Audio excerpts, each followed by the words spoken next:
तर त्या ब्रँडमध्ये कम्युनिकेशनचं काय इम्पॉर्टन्स आहे? की मोठ्या मोठ्या ब्रँड्सकडे त्यांचे ब्रँड अँबॅसेडर असतात.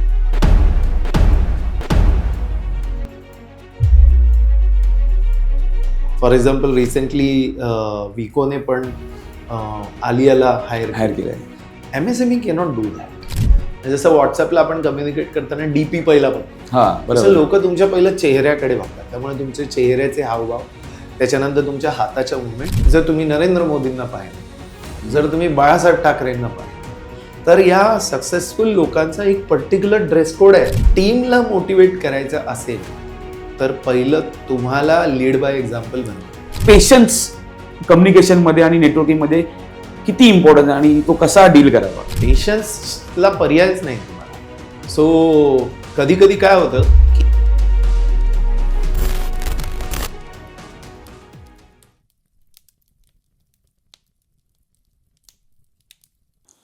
नमस्कार, मी CA लक्ष्मण दाभोलकर.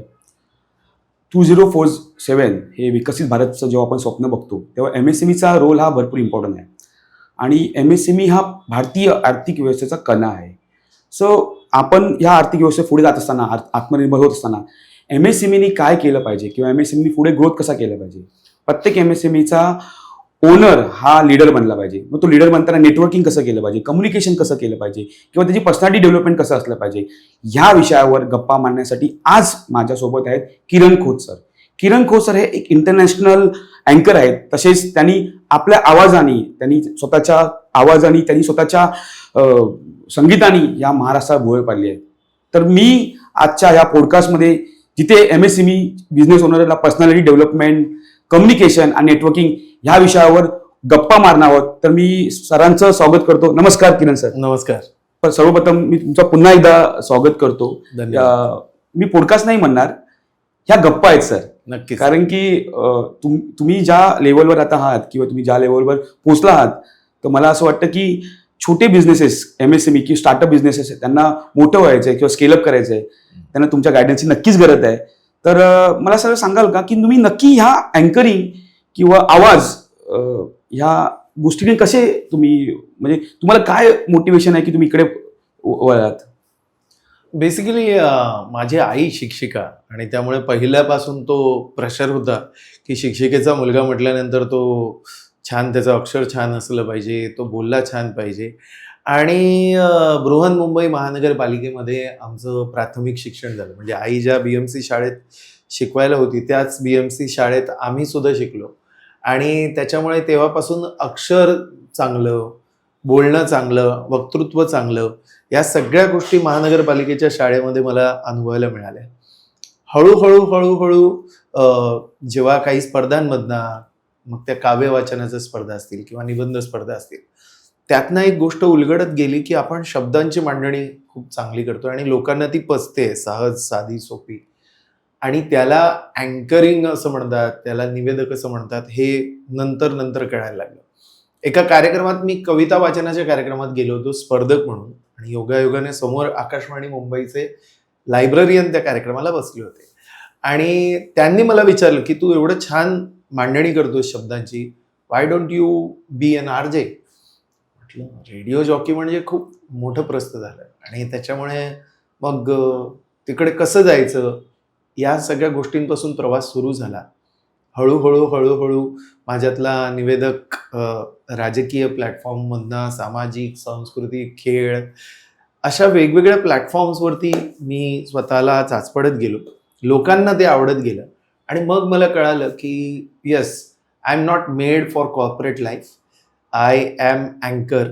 आणि मला सूत्रसंचालक होऊन, निवेदक होऊन, आयोजकाचा कार्यक्रम यशस्वी करायचं आहे. आणि ते माझं पॅशन नंतर मग मी फॉलो केलं आणि गोष्टी टप्प्याटप्प्याने उलगडत गेल्या. सो बेसिकली जर्नी सुरू झाली होती एका कनिष्ठ लिपिकापासून. म्हणजे शाळेत मी क्लार्क होतो, फीसच्या पावत्या फाडायचो. पण त्या शाळेत मी फीसच्या पावत्या फाडायला नाही, तर संगीत शिक्षक होण्यासाठी गेलो होतो, कारण मला मुलांना शिकवायला खूप आवडायचं. आणि तिथून जी जर्नी सुरू झाली, मग MBA, मग लार्सन अँड टुब्रो, मग ICICI, अशा सगळ्या नामांकित कॉर्पोरेट्स बरोबर काम केल्यानंतर मला अनुभव येत गेला. आणि सगळ्यात मोठा गुरु हा अनुभव असतो. त्यामुळे त्या अनुभवाच्या शिदोरीनेच आज ज्या लेवलपर्यंत तुम्ही म्हणताय त्या लेवलपर्यंत पोहोचलोय. सर मी ना सांगू इच्छितो की मी फॉर्मल तुमचं इंट्रोडक्शन घेतलं नाहीये आणि कदाचित घेणारही नाहीये, कारण की मला माहिती आहे की लोक तुम्हाला ऑलरेडी ओळखतात. सो मी डायरेक्ट ना मुद्द्याला हात घालतो की सो मला असं वाटतं की नेहमी MSME बिझनेस आहेत ना, त्यांना कुठेतरी ते चुकतात कुठेतरी, किंवा त्यांनी हे केलं पाहिजे किंवा त्यांनी असं केलं तरी पुढे जातील, हे मला नेहमी वाटतं. हे असं तसापेक्षा मी म्हणेन की एखाद्या MSMEला ब्रँड बनवायचं आहे तर त्या ब्रँडमध्ये कम्युनिकेशनचं काय इम्पॉर्टन्स आहे?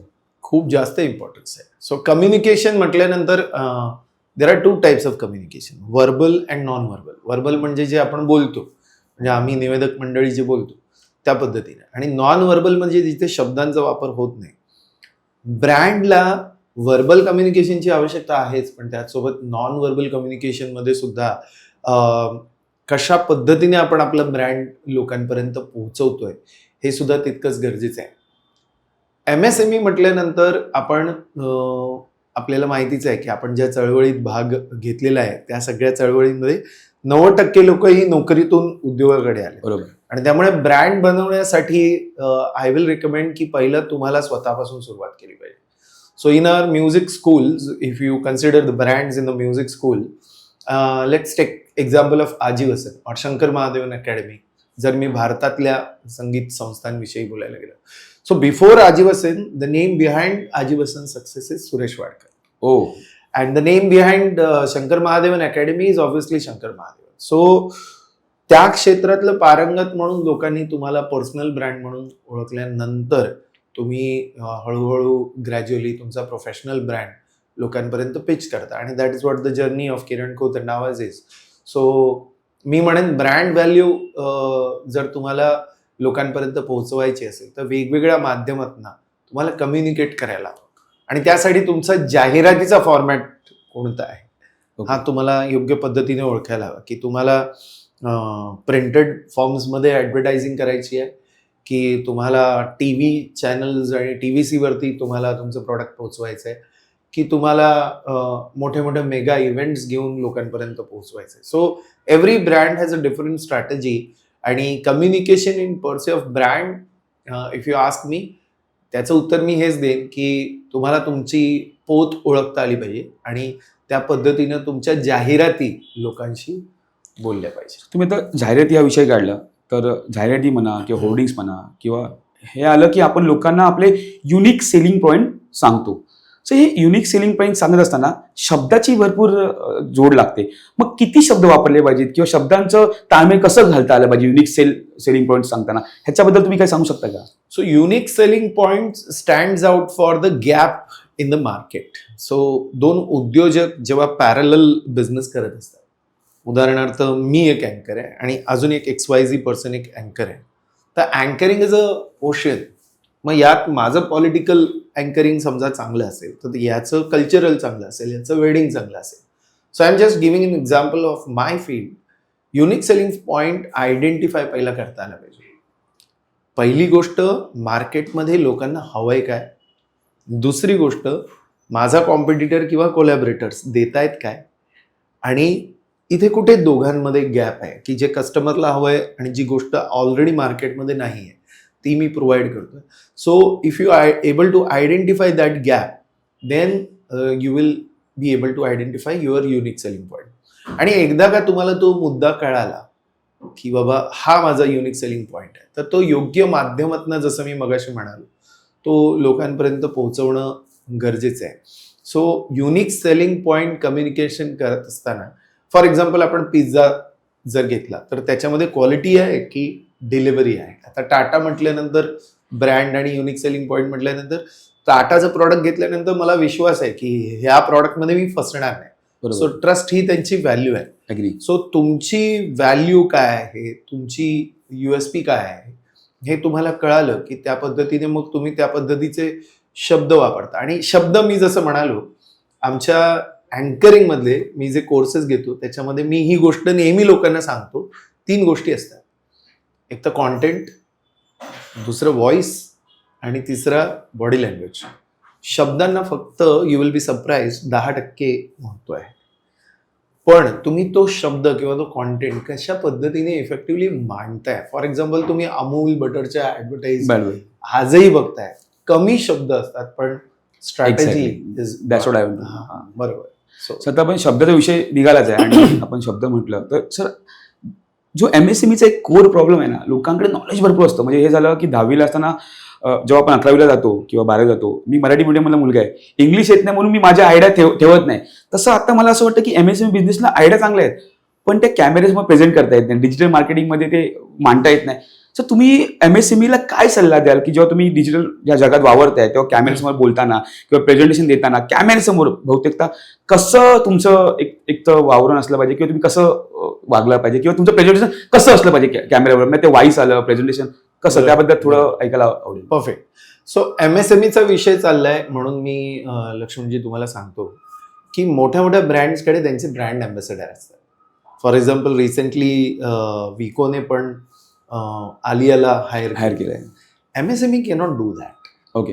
अँड दॅट इज वाय MSMEनं मला एवढंच सांगायचंय की तुम्हीच तुमचे ब्रँड अँबॅसेडर असता आणि त्यामुळे तुमच्या डोमेन नॉलेज बरोबर, म्हणजे तुम्ही कोणता व्यवसाय करता याच्याबरोबर तुम्हाला सॉफ्ट स्किल शिकणं खूप गरजेचं.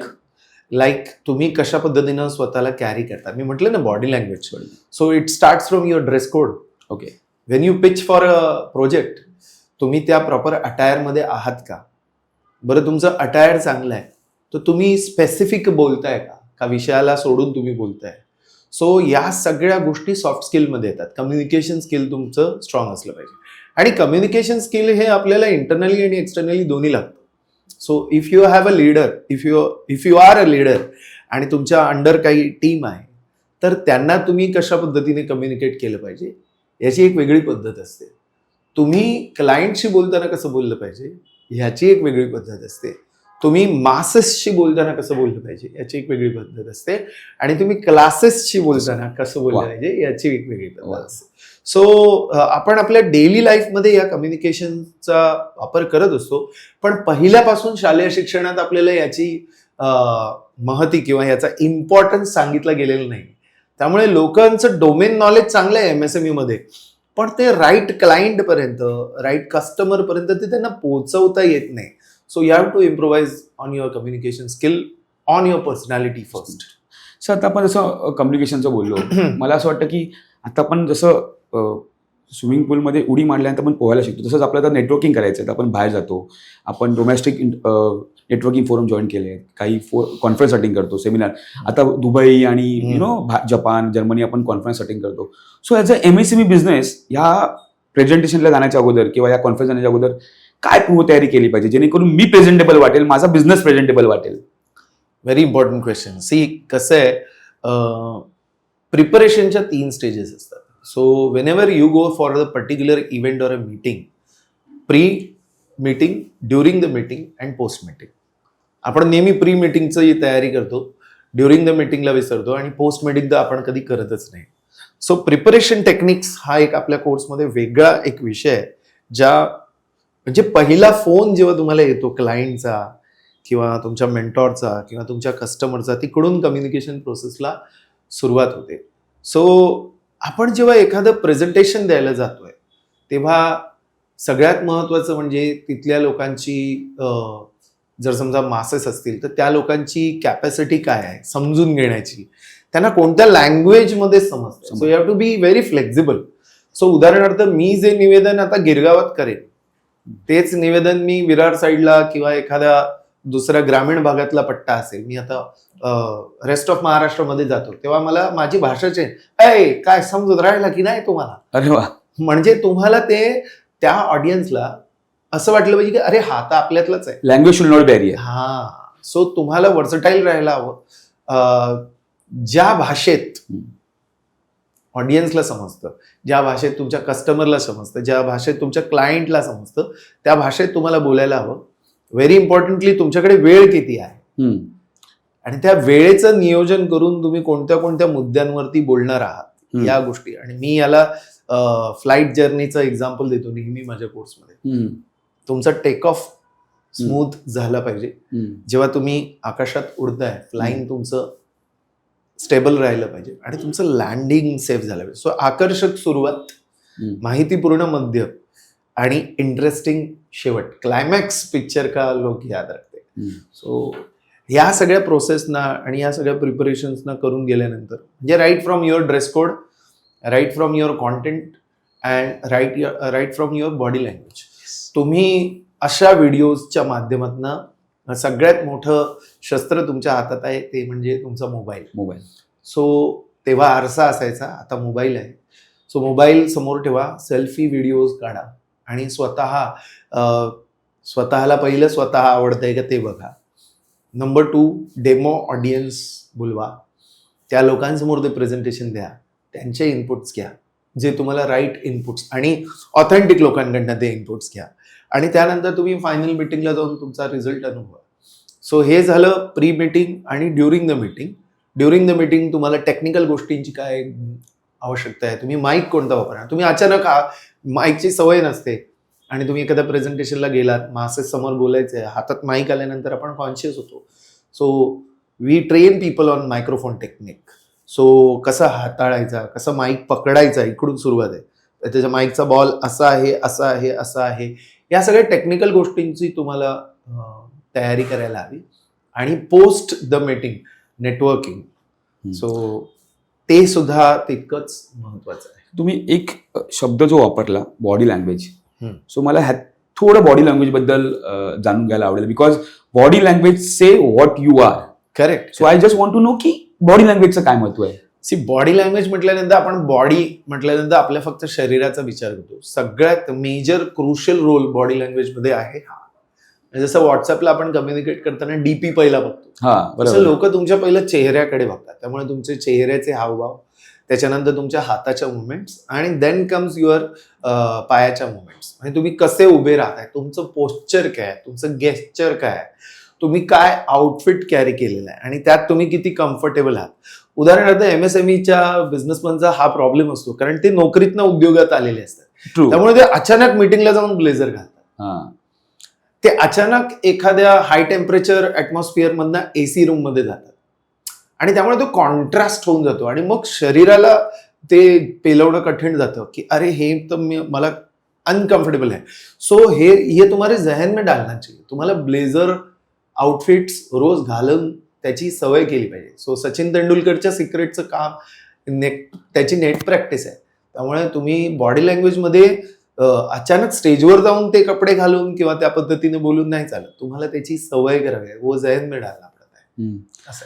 सर एक थोडं लिबर्टी घेतो, पर्सनल प्रश्न आहे की सर तुम्ही ना, मी तर बघतोच पण भरपूर लोक बघतात आणि मला ऑफकोर्स मला असं वाटतं सगळ्यांच्या मनात हा प्रश्न असेल, तर तुम्ही कपडे अँकरिंगचे भरपूर चेंज करत असता, म्हणजे वेगळ्या वेगळ्या व्हरायटी. सो तुम्ही काय सल्ला द्याल की कपडे सिलेक्शन करताना किंवा मीटिंगसाठी किंवा हे कलर कॉम्बिनेशन किंवा कसं आउटफिट असलं पाहिजे, ह्याच्यात थोडं आवडेल. बिकॉज मी स्वतः तुम्हाला ऑब्झर्व करतो आणि तुम्ही म्हणजे मी बघितलं एका प्रोग्रामला तुम्ही 3 वेळा केलंय, तर ह्याचं मला थोडंसं. So I got inspired from Bharat Jadhav. Sahi Re सही नाटक बघितल्यानंतर मला कळालं की हा माणूस एकाच प्रयोगात किती कपडे बदलतोय आणि I should do this in my anchoring also. एक सरप्राईज एलिमेंट असतो. म्हणजे एक सरप्राईज आहे की तुम्ही ऑन द स्पॉट 4 वेळा करताय आणि दुसरं सरप्राईज आहे अरे आता तर हा माणूस या कपड्यात होता, मग ह्याने कधी त्या स्पीच मध्ये ते सगळं बदललं. सो तो सरप्राईज एलिमेंट असणं गरजेचं आहे. आणि आपण कुठल्याही दुकानात जाण्या अगोदर पहिलं त्याचा विंडो डिस्प्ले बघू आणि त्याच्यामुळे पहिलं आपण हे बघतो की अच्छा हे दिसतंय कसं, आणि मग दिसल्यानंतर अँकर लोकांना त्यांची तिजोरी खोलायची असते. सो ते म्हणजे आपलं बोलणं. सो पहिलं तुमचं दिसणं आणि नंतर तुमचं बोलणं. बरेच लोक दिसतात छान पण बोलल्यानंतर माती खातात, but that is the second step. पण बोलण्यासाठी आमंत्रित करायला पहिलं तुम्हाला दिसायला हवं चांगलं, मग लोक तुम्हाला ऐकणार. So dress code plays very crucial role. आणि I always recommend my students that this is self investment आणि you are presenting your brand. True. So you should follow the colours of the brand. Can you suggest few colours? Depends upon the logo of your business. So तुम्ही कुठल्या पद्धतीचा business करताय. For example BGV, Hanumantrao Gaikwad sir, he is a legend. किती लाखो लोकांना तो माणूस आज नोकरी देऊन त्यांच्या जीवनाचं सार्थक करतोय. Look at his dress code. म्हणजे जर आपलं टर्नओव्हर थोडंफार लाखा करोडात गेलं की आपण आपले लगेच शाईन करायला सुरुवात करतो. But he kept his dress code very formal. So जर तुम्ही नरेंद्र मोदींना पाहिलं, जर तुम्ही बाळासाहेब ठाकरेंना पाहिलं, तर या सक्सेसफुल लोकांचा एक पर्टिक्युलर ड्रेस कोड आहे, theme. Theme. So your brand theme, तुमचा ब्रँडचा कलर काय, लोगो कलर्स काय, त्या पद्धतीनं तुम्ही त्या आउटफिट्समध्ये आहात का, तुमचे कॉन्ट्रास्ट काय आहेत, या सगळ्या गोष्टी खूप मॅटर करतात.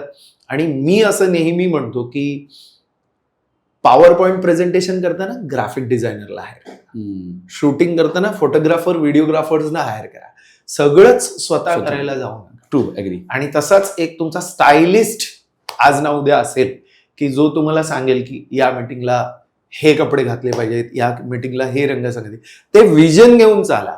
आणि अगदीच काही नाही जमलं ना तर आपल्या रोल मॉडेलला फॉलो करा.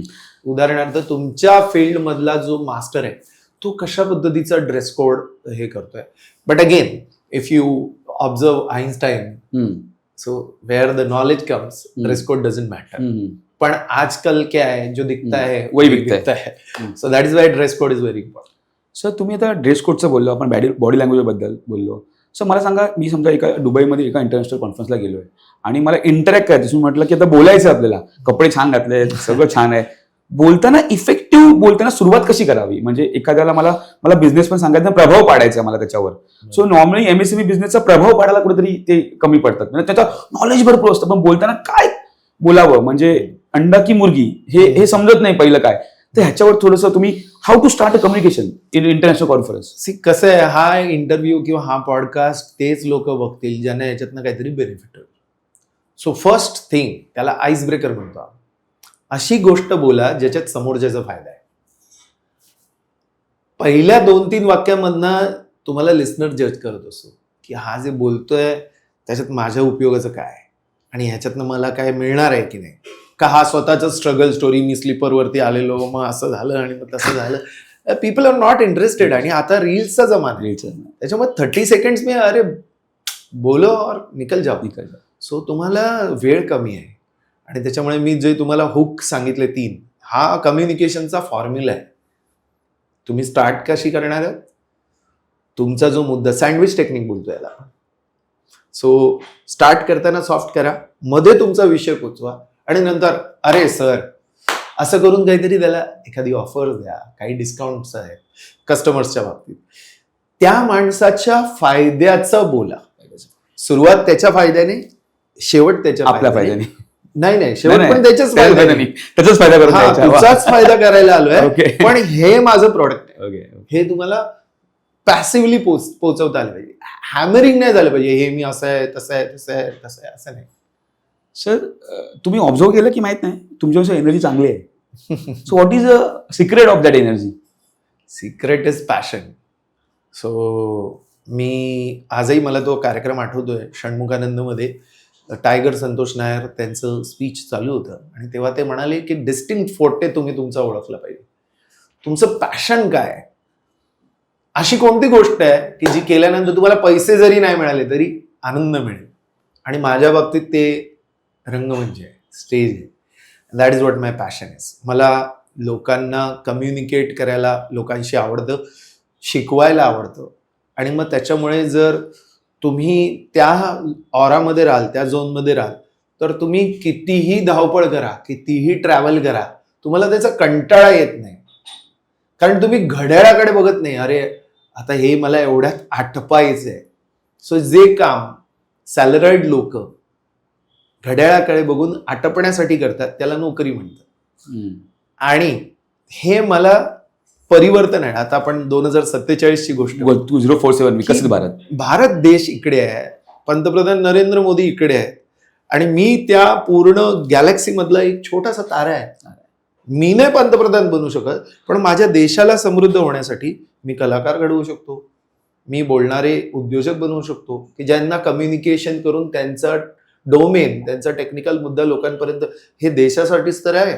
सो विकसित भारत GDP मध्ये तुम्ही किती वाढ करणार आहात हे नंतरचं कॅल्क्युलेशन आहे, पण तुम्ही देशाला काय देताय. सो तुमच्याकडे अशी कुठली स्किल आहे जी तुम्ही, सो एनर्जीचं कॅल्क्युलेशन हेच आहे की तुम्ही तुमचं आवडीचं काम केल्यानंतर त्यात तुम्ही 24 तास पण कधी असता हे तुमचं तुम्हाला कळत नाही. सो बहुतेक MSME मी जे बघितलंय की जे नोकरीतनं बिझनेसमध्ये येतात आणि बिझनेस करतात, पण न स्केलअप करताना कुठेतरी ते थांबतात किंवा त्यांना ते पोहोचत नाही. सो मला असं वाटतं की ते एनर्जीचा गेम आहे. तर तुम्ही त्यांना काय सल्ला देऊ इच्छिता की ह्या संवादच्या माध्यमातून की तुम्ही, बिकॉज मी तुम्हाला बघितलंय, तुम्ही सकाळी पालघरला 5 वाजता तर संध्याकाळी 10 वाजता सोलापूरला स्वामींचं दर्शन घेताय. अरे हे एवढं इझी नाहीये. It's not about you, it's about your energy keep you motivated. So मला असं वाटतं की तुम्ही एक सल्ला सगळ्यांना द्यावा MSME बिझनेसला, बिकॉज लीडर होण्यासाठी एनर्जी गरजेची आहे. एक्झॅक्टली. सल्ला वगैरे देण्या इतका मी मोठा नाही, पण मी एवढं नक्की सांगेन, माणसं बदला आयुष्यातली. ओके. तुमच्या आयुष्यात निगेटिव्ह ऑरा देणारी माणसं कट डाऊन करायला शिका आणि तुमच्या रोल मॉडेल्सच्या नेटवर्कमध्ये जास्तीत जास्त राहण्याचा प्रयत्न करा. ओके. की मैं अगर इतना, वासरात लंगडी काय शाणी नाही, राज्य करायचं नाही, राज्यकर्त्यांमध्ये जाऊन बसायचं. माझ्यापेक्षा जास्त मेहनत घेणारा व्यक्ती कोण आहे? फॉर एक्झाम्पल शाहरुख खान, त्यांनी सांगितलं की मी स्वतः नाही, हे नाही, वो नाही. त्याचे इंटरव्ह्यू बघितल्यानंतर आपल्याला कळतं ना की त्याचा सक्सेस काय आहे. आज आपल्याला त्याचा ग्लॅमर दिसतो, सगळ्या गोष्टी दिसतात, पण त्याची मेहनत नाही दिसत. सो हे नाही होणार रे, असं नसतं, तसं नसतं, अशा बोलणाऱ्या माणसांपासून कट डाऊन करा. आयसोलेट व्हा. सगळ्यात मोठी हे, जेवढं तुम्ही स्वतःशी कम्युनिकेशन कराल ना, आयसोलेशन, सोलो ट्रिपला जा. सगळ्यात बेस्ट गोष्ट आहे की तुम्ही काय चाललंय तुमच्या आयुष्यात. सिंहावलोकन म्हणतात, म्हणजे अच्छा हे माझं विजन स्टेटमेंट आहे आणि मी करतोय हे. देखताय कुर्ला चलताय मांजरा असं नाही झालं पाहिजे. सो ते स्वतःला करेक्शन करणं तुमचं गरज आहे. म्हणजे हा माझा लाईफचा पर्पज आहे आणि मी हे करतोय का. तर माझ्या केसमध्ये काय, मी दिवसात 3 गोष्टींपैकी एक गोष्ट जरी नाही करून आलो तर तो दिवस मी फुकट घालवला. So either I should host on the stage, मी निवेदन करायला हवं, either I should record in the studio, or I should train people. ह्या 3 गोष्टींपैकी एकही गोष्ट जर मी आज नाही केली तर मी आजचा दिवस फुकट घालवलेला आहे. आणि तुमचं मंथली, इयरली, वीकली आणि आरली कॅल्क्युलेशन असेल. म्हणजे तुम्ही त्या लोकांमध्ये गेलात ना की तुमचा ऑरा बदलतो. आणि त्याच्यामुळे जसं जसं मी लेवल अप करत गेलो ना तसं तशी बडबड कमी होत गेली. ओके. म्हणजे मला सुरुवातीला आठवतंय की मी नगरसेवकांचे कार्यक्रम करायचो तेव्हा कार्यसम्राट नगरसेवक, धुरंधर, हे आणि ते खोटं बोलण्याचे पैसे होते. पण जसं मी शरद पवारांची, राजसाहेबांची, देवेंद्र फडणवीसांची, एकनाथजींची मीटिंग करायला सुरुवात केली, तिथे मला कळालं कमी बोलायचं आणि म्हणून जास्त, म्हणजे 5 पट 10 पट मानधन वाढवून लोक याच्यासाठी निवेदकाला बोलवतात की हा याला बोलवा कारण तो कमी बोलतो, कमी आणि समर्पक बोलतो. वा. That's what. सर, जसं आपण आता डिस्कस करतोय MSME आणि ह्या सगळ्या गोष्टी, तर 2 मेजर प्रॉब्लेम MSMEला आहेत. एक म्हणजे टीमला मॅनेज करणं, आणि तुम्ही HR मध्ये आहात तर मी लिबर्टी घेतो, कॅन यू गाईड अस की how to manage a team through our effective communication and leadership? See, fire in cabin आणि ॲप्रिशिएट इन मास. तुम्हाला तुमच्या टीममध्ये कोणाला काही सजेस्ट करायचं आहे तर तुम्ही त्याला आयसोलेटेड एरियामध्ये घेऊन जा आणि त्याला फायर नका करू. त्याला सांगा की बाबा हे इम्प्रोवाइज करता येतं. त्याच्या हे एक लक्षात येतं की बॉस मेरा सबके सामने इज्जत नहीं निकाल रहा है, वो मेरी डेव्हलपमेंट के लिए कोशिश कर रहा है. त्यामुळे तुम्ही त्याला काय बोललात हे त्या केबिनमध्ये बंद असतं. पण त्याने एखादी कमांडेबल कामगिरी केली, बोंबा मारा, फ्लायर्स लावा, नोटीस बोर्डवर त्या गोष्टी टाका की त्याला ते मोटिवेशन मिळालं पाहिजे की अरे माझ्यासाठी तर ही एक नेग्लिजिबल गोष्ट आहे, हे तर माझं कामच आहे, पण बॉसने त्याला ॲप्रिशिएट केलंय. सो टीमला मोटिवेट करायचं असेल तर पहिलं तुम्हाला लीड बाय एक्झाम्पल बनावं लागेल. सो तुम्हाला तुमच्या घरातल्या मुलांचे मोबाईल बंद करायचे असतील तर पहिलं काय करावं लागणार? काय? तुम्हाला तुमचा मोबाईल बंद करावा लागेल. हे डिफिकल्ट आहे ना. So you are asking your kids, अरे काय तू रील्स बघतो, हे बघतो, आणि तो पप्पांना आणि मम्मीला बघतो, अरे हे तर चालू आहे आणि हे मला बोलताय. म्हणजे हे मोठे झालेत म्हणून ते करू शकतात आणि मी लहान आहे. लीडरशिपमध्ये हेच असतं. सर पुस्तकं वाचतायत का, ओके. सर नेटवर्किंग करतायत का, सरांनी अपग्रेड काय केलंय स्वतःला, लास्ट ट्रेनिंग तुम्ही कधी घेतली स्वतःच्या अपग्रेडेशनची, तुम्ही दुनियेला शिकवताय, that is different. Every quarter at least you should learn one more new skill. That is what the secret. And people observe you की हा माणूस शिकतोय, तर मला ह्या माणसासारखं बनायचंय. आणि then team is about the following leader. It is not about commanding, it is about asking them to follow by your actions. That's all. So टीमचं झालं आता बोलणं, तर मला एक असा सगळ्यांचा वीक पॉईंट आहे, त्याच्यावर तुमच्या आवडेल तुमचं. आपण सेल करतो, सेल केल्यानंतर लोकांकडनं पैसे काढणं म्हणजे आपले डेटर, आणि अशा वेळी त्यात 2 प्रकारचे डेटर असतात. एक आपल्याला लगेच पैसे देतात, आणि दुसरे डेटर म्हणजे माझ्या क्लायंटकडनं येणारे पैसे, हे भरपूर वेळ लावतात. म्हणजे 3 महिने बोलून 6 महिने येतात, 1 वर्ष. ही जी दुसरी कॅटेगरी आहे ना सर, जे पैसे देत नाही किंवा लेट देतात, ह्यांच्याशी कम्युनिकेशन करताना किंवा आपल्या शब्दांच्या ह्यानी इफेक्टिव्हनेसनी कसं ह्यांच्याकडनं पैसे काढू शकतो, किंवा असं काय आपण त्यांच्याशी बोललं पाहिजे, किंवा असं काय कम्युनिकेशन केलं पाहिजे. मला माहिती आहे हा डिफिकल्ट क्वेश्चन आहे, पण तरी तुमचं मला आवडेल व्यक्तिगत ओपिनियन जाणून घ्यायला. पहिली गोष्ट म्हणजे when you are into business you have to consider bad debts. 10% bad debts flat. आजही मी जेव्हा निवेदन करतो तेव्हा आज मला लोक ॲडव्हान्स पेमेंट करतात, but there are still clients in my life. त्यांची ती मानसिकता असते की ह्याचे पैसे होल्ड केल्यानंतर आपला याच्यावरती डॉमिनन्स चांगला राहील, आणि या मानसिकतेला तुम्ही काही करू शकत नाही. सो पहिली गोष्ट म्हणजे तुम्हाला अशा पद्धतीच्या डेटर्सशी पुन्हा डील करायचं का हे तुम्हाला ओळखता यायला पाहिजे की इज ही माय कस्टमर. आणि ज्या व्यक्तीला पैसा नंतर येतो, ज्या व्यक्तीला आपल्या स्किलची व्हॅल्यू नाही, अशा व्यक्तीला सर्व करणं चुकीचं आहे. आणि तुमच्या प्रश्नाचं उत्तर आहे सामदाम दंडभेद. सो पहिलं त्याला रिक्वेस्ट पाठवा, आणि त्याच्यानंतर तुम्ही त्याला जाऊन भेटा, त्याचा फॉलोअप घ्या, आणि त्याला त्याच्या अडचणी पण समजून घ्या की बाबा तो का नाही पैसे देत आहे, किंवा काय कुठल्या गोष्टीत तो अडकलाय. ही त्याची वृत्तीच आहे की खरोखरच तो लॉजिकली अडकलाय. आणि लोक ना, मी हे पण पाहिलं की जेव्हा तुम्ही अडकलेल्या परिस्थितीत सपोर्ट करता तेव्हा तुम्हाला नंतर तो खूप छान पद्धतीने, ही वेगळी कॅटेगरी आहे. हा, ती एक वेगळी category. So understand, see customer is your भगवान, आणि त्याच्यामुळे त्यालाही त्याचे प्रॉब्लेम्स असू शकतात. सो ते प्रॉब्लेम समजून जर कम्युनिकेट केलं तर मग गोष्ट वेगळी. आणि एक तुमच्याकडे ब्रह्मास्त्र असतं, आमच्या अँकर लोकांकडे पण असतं. कोणतं सर? माईक. सो बेसिकली मी एक रेज व्हॉइस. सो खूप अगोदरचा किस्सा आहे. एका क्लायंटने माझे पैसे अडकवलेले.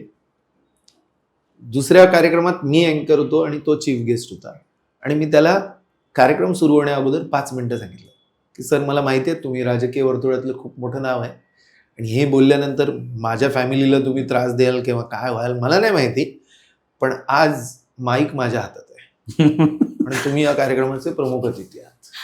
सुपर. पुढच्या 5 मिनिटात माझं आउटस्टँडिंग क्लिअर झालं.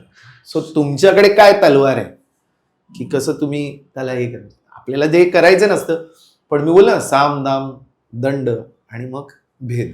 हेच मी तुमच्याशी बोलता बोलता मला ते समजलं की ह्याला आपण कन्क्लूड काय घेतो, पेशन्स. येस, पेशन्स ठेवणं गरजेचं आहे. म्हणजे आपलं आउटस्टँडिंग आहे म्हणून त्या डेटरच्या मागे लागणं, दे दे दे करून नाही.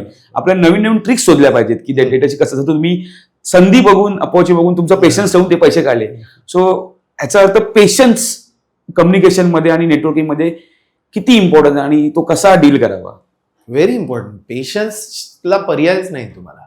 सो कधी कधी काय होतं की तुम्ही एकदम यशाच्या शिखरावर जाता आणि कधी कधी तुमचा डाऊनफॉल येतो. सो पेशन्स जेव्हा तुम्ही ठेवता तेव्हा तुम्हाला विपश्यना हे सुद्धा एक महत्वाची गोष्ट आहे. 7 दिवस तुम्ही काय बोलायचंच नाही. कम्युनिकेशन आहे, हे कम्युनिकेशन स्वतःचं स्वतःशी आहे. सो तुमच्या डाऊनफॉलमध्ये तुम्हाला स्वतःशी बोलता आलं पाहिजे, आणि जेव्हा तुम्ही एका यशाच्या शिखरावर आहात तेव्हा तुम्ही सक्सेसफुल लोकांशी बोललं पाहिजे. आणि ऑब्व्हियसली पेशंटलीच गोष्टी या सगळ्या हँडल केल्या. सर आता कसं भरपूर नेटवर्किंग फोरम असतात, तर नेटवर्किंग फोरम लोकांना कसं वाटतं की मला आता माणूस हा भेटला, मी या फोरममध्ये आलो, त्याच्याकडनं बिझनेस घ्यायचाच आहे आणि बिझनेस भेटला, हा माणूस मला भेटत नाहीये, मला वेळ देत नाहीये. अशा लोकांना तुम्ही काय सल्ला द्याल पेशन्स या थीमवर, की त्यांनी किती पेशंट ठेवला पाहिजे? बिकॉज लोकांना असं वाटलं रे आता आम्ही सेम फॉरममध्ये भेटला पाहिजे, मला बिझनेस दिला पाहिजे. मग अशा लोकांना मला असं वाटतं की MSME जे बिझनेस आहेत त्यांना पेशन्स या थीमवर तुमचा काय सल्ला असेल? सल्ला म्हणण्यापेक्षा मार्गदर्शन काय असेल? कसं आहे, की प्रत्येक जण बिझी असतो लाईफमध्ये. बरोबर. आमच्या संगीत क्षेत्रातलंच मी तुम्हाला एक उदाहरण देतो. आता मराठीमधली जी 2 भावांची सक्सेसफुल जोडी आहे, कोणीही शेवडं पोरगं त्यांचं नाव सांगू शकतं, अजय अतुल. भीमसेन जोशींच्या बंगल्यासमोर ही माणसं किती वेळा 2 जण भावंड गेलीत हे त्यांना माहिती. आणि द मुमेंट तो साक्षात्काराची एक घडी असते. तर तुम्हाला जेव्हा तुमच्या लिजंडला आपलं parallel networking is a different part. तुमच्या इक्विव्हॅलंट माणसाला भेटणं ते बिझनेससाठी असतं, त्या शॉर्ट टर्म डील असतात. पण मी नेहमी इनडेप्थ नेटवर्किंग सांगतो, म्हणजे तुमचा वरचा जो माणूस आहे तो तुम्हाला पहिल्या अटेम्प्टला नाही वेळ देणार, कारण त्याला त्याचे व्याप आहेत आणि तो त्याच्या गोष्टीत बिझी आहे. त्या माणसाला कळलं पाहिजे की या माणसाला आपल्याला भेटायची तहान आहे. आणि दुसरं कहाणी में ट्विस्ट असं आहे की जी सक्सेसफुल लोक आहेत ना, त्यांना सक्सेसफुल शिष्य घडवायचे. ट्रू. ते सुद्धा अशी मुलं शोधतात की जो लंबी रेस का घोडा आहे. सो तुम्हाला ते पेशन्स ठेवून त्या गुरुसमोर ते जसं कट्यार काळजात घुसलीमध्ये दाखवलंय ना, त्या पद्धतीनं त्याची भांडी घासता आली पाहिजे, त्याच्या घरी जाता आले, काय लेवलला तुम्ही त्याला फॉलो करता त्या व्यक्तीला. आणि I will again say it's not about business, it's about learning new things from that particular person. So networking प्लॅटफॉर्ममध्ये मी हे सजेस्ट करीन, तुमच्यापेक्षा वरच्या कॅटेगरीची लोक बिझी आहेत, त्यांच्या टाइमचा रेस्पेक्ट करा, त्यांची अपॉइंटमेंट्स घ्या. वेल अपॉइंटमेंट घेतलेल्या लोकांना ही लोक प्रोफेशनल असतात, ते देतात वेळ. आणि मी आजपर्यंतचा माझा रेकॉर्ड आहे की मी एखाद्या मोठ्या व्यक्तीला वेळ मागितल्यानंतर त्याने त्या वेळेला डिच केलाय असं नाही, काहीतरी जेन्युइन कारण असतं. उदाहरणार्थ माझा निवेदनातला देव सुधीर गाडगीळ, त्यांना भेटायला मी 3दा पुण्यात गेलो, 3दा आम्ही नाही भेटलो. पण सॅटर्डे क्लबच्याच एका कार्यक्रमात सुधीर गाडगीळ रिसेंटली मला भेटले. आणि तेव्हा त्यांनी मला ज्या पद्धतीनं प्रेरणा दिली किंवा काही इनपुट्स दिले किंवा कॉम्प्लिमेंट्स दिल्या. So you have to wait for your god, म्हणजे तो देव आहे ना, तो असं लगेच त्याच्यासाठी तपस्या करायला. निराश न होता वेळेची आणि संधीची वाट बघणं हे इम्पॉर्टन्स आहे. That is a patience. आणि जर तुम्ही नेटवर्किंग फोरममध्ये असाल तर तुम्हाला पेशन्स ठेवला पाहिजे, तुम्हाला तुमचं गोष्टी मिळतात. Sir, AI communication, leadership, networking, how AI is impacting? What you feel? AI impact करतंय, नाही करतंय? किंवा लोक आज AI ला विचारून पर्सनॅलिटी डेव्हलपमेंट करतात, तर ह्युमन टच आणि AI पर्सनॅलिटी डेव्हलपमेंट मध्ये काय फरक आहे? प्रचंड फरक आहे. वृत्त निवेदक AI ने आहेत. म्हणजे तुम्ही AI ला सांगायचं अशी दिसणारी, गोरीपान दिसणारी, एवढ्या लांब केसाची, या रंगाची साडी घातलेली, या टोनमध्ये बोलणारी, या भाषेत बोलणारी एक मला फिमेल अँकर तयार करून दे. आणि आज हे लाईव्ह आहे. त्याच्यामुळे जे निवेदक आहेत, वृत्त निवेदक आहेत किंवा आमच्यासारखी मंडळी आहेत, त्यांना भीती त्याला वाटते ना ज्याच्याकडे स्किल नाही. ट्रू. AI ही काळाची गरज आहे. मी डेफिनेटली सगळ्यांना रेकमेंड करेन, तुमच्या क्षेत्रातलं AI जर आज तुम्ही नाही अडॉप्ट केलं तर 2047च्या आपण ज्या गप्पा मारतोय त्यात तुम्ही कुठेच नसणार.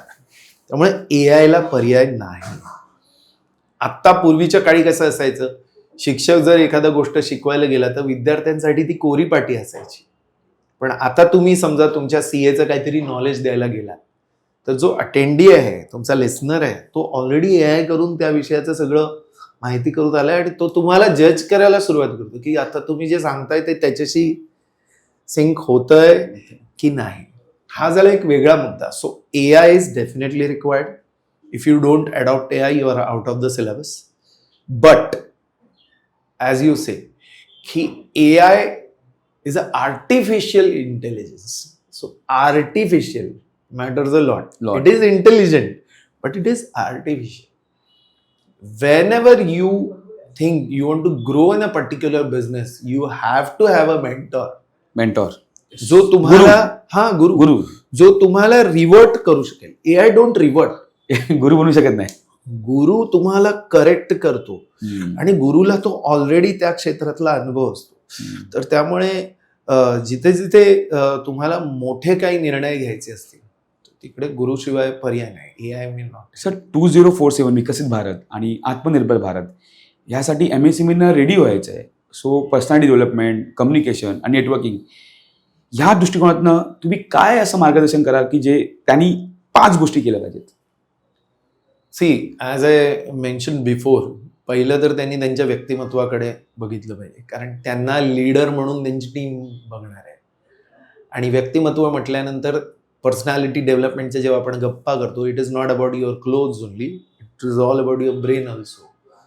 तुम्ही कशा पद्धतीचे विचार करताय, तुम्ही कोणत्या पद्धतीच्या लोकांना भेटताय, तुमच्या डेली रुटीनमधल्या ॲक्टिव्हिटीज काय, तुम्ही किती वाजता झोपताय, किती वाजता उठताय, या सगळ्या गोष्टींनी तुमचा ऑरा बनत जातो. एनर्जी तुम्ही क्रिएट करत जाता. आणि आजकालच्या जगामध्ये जेव्हा मोबाईल लोकांच्या हातात आलाय, people are only doing one thing, that is they are observing you. So MSMEना मी एवढंच सांगेन की तुम्ही पहिलं तुमच्या व्यक्तिमत्वात सकारात्मक बदल करा. मार्केटमध्ये काय चाललंय त्याच्याविषयीचं नॉलेज घ्या, पुस्तकं वाचा. जर तुम्हाला वाचनाची आवड नसेल तर बघा, असे पॉडकास्ट बघा. जर तुम्हाला पॉडकास्ट बघायला वेळ नसेल, वाचायला वेळ नसेल तर ऐका, ड्राईव्ह करताना ऐका. पण तुम्ही नवीन नवीन नॉलेज तुम्हाला घेणं आणि अडॉप्ट करणं खूप गरजेचं आहे. कम्युनिकेशनवरती वर्क करणं खूप गरजेचं आहे, कारण अर्ध्या गोष्टी जसं आपण बोलतोय AI डोमेनचं काम करून टाकतोय.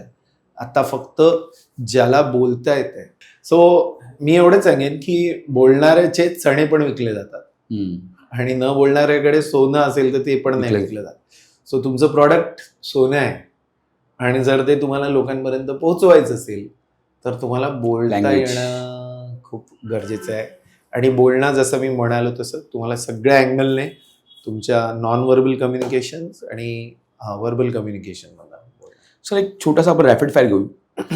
तर तुमचं एका मिनिटात किंवा एका वाक्यात उत्तर द्यायचं आहे. बरं. प्रभावी संवाद की तांत्रिक ज्ञान? ऑब्व्हियसली टेक्निकल नॉलेज AI देते. प्रभावी संवाद. एक यशस्वी उद्योजकाची ओळख एका शब्दात सांगा. जो त्याच्या पॅशनचा बिझनेस करतो. सकाळची पहिली सवय जी तुम्हाला ऊर्जा देते? नियोजन, प्लॅनिंग करायला हवं तुम्हाला. तुमचे आवडतं पुस्तक? इकिगाई आणि यशशास्त्र. स्टेजवरचा सर्वात मोठा धडा जो तुम्ही व्यवसायात वापरला? आयत्या वेळी सिच्युएशन बघून आत्ता मला काय करायला हवं. नवीन स्टार्टअपसाठी एक pro tip? Plan perfectly, projection करा आणि त्या पद्धतीनं एक्झिक्यूट करताना स्वतःला ऑब्झर्व करत राहा की हे मी ठरवलेलं पण मी ते करतोय. किरण खोत स्वतःला 5 वर्षानंतर कुठे बघतात? विजन तर पंतप्रधानांची सभा, ऑस्कर अवॉर्ड आणि नॅशनल इंटरनॅशनल इव्हेंट्स. ऑलरेडी 2 देशात पोहोचलोय. येत्या 5 वर्षात आणखीन 7 देशात पोहोचायचं स्वप्न आहे. फर्स्ट इम्प्रेशन की लास्ट इम्प्रेशन? First impression. सर्वात प्रभावी नेटवर्किंग टूल? योग्य माणसाला भेटणं. संवादामधली सर्वात मोठी चूक? Not being specific what you want to say.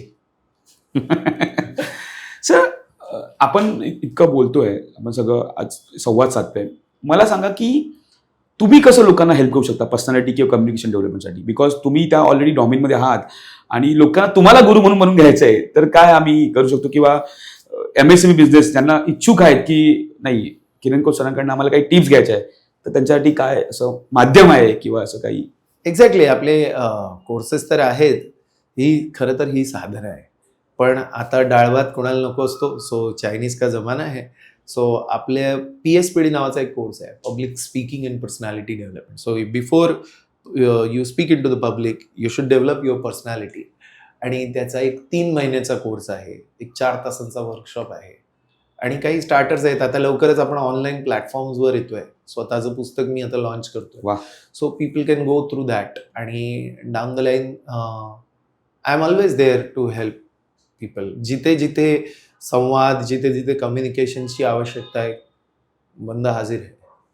Sir, मला जाणून घ्यायला आवडेल की जसं मी माझ्या इंट्रोडक्शन सांगितलं की तुम्ही आवाज या संस्थेचे संस्थापक आहात.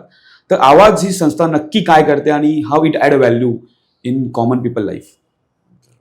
सो आवाज बनवण्याच्या मागचा हेतू हा आहे की फक्त शास्त्रीय संगीतात अडकलेल्या लोकांना गाणं कसं बनतं, स्टुडिओत काय होतं, म्हणजे मला सिंगर व्हायचं असेल तर मला काय काय गोष्टी घ्याव्या लागतात, हे संगीताच्या माध्यमात ना. आणि आवाजचं दुसरं व्हर्टिकल आहे माणसं घडवणं.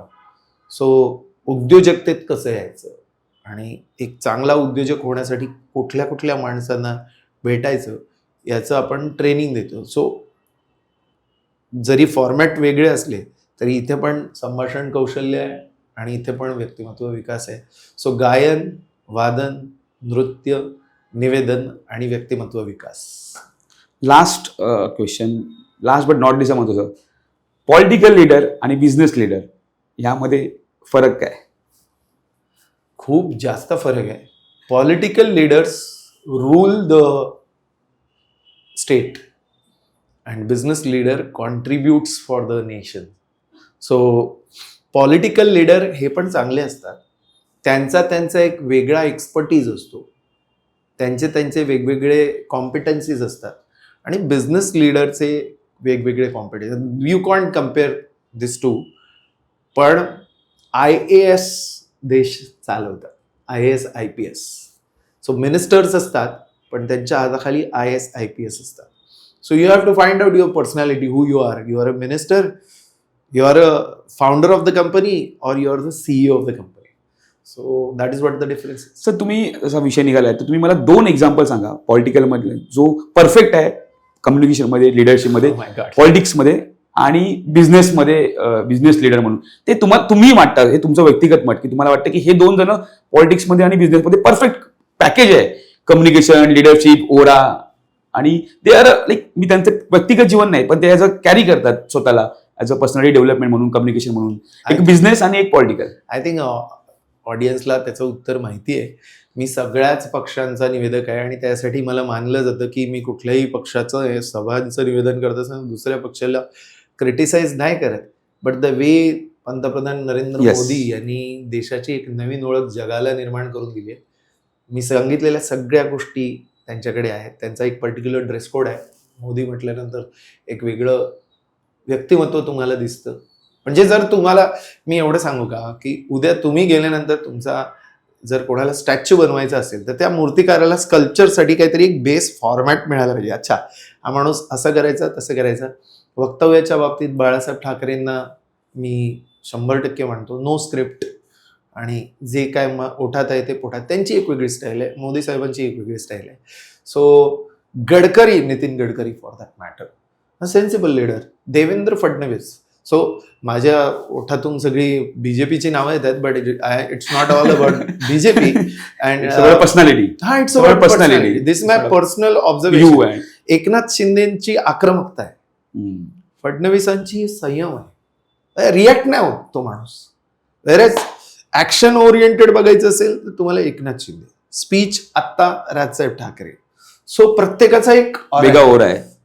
मी म्हटलं ना, तुम्हाला तुमचं पॅशन बोलणं आहे, तुमचं पॅशन लिडरशिप आहे, तुमचं पॅशन संयम आहे, त्या पद्धतीची माणसं तुम्हाला आवडतात. सगळेच चांगले आहेत कारण सगळेच आपले क्लायंट. Thank you sir.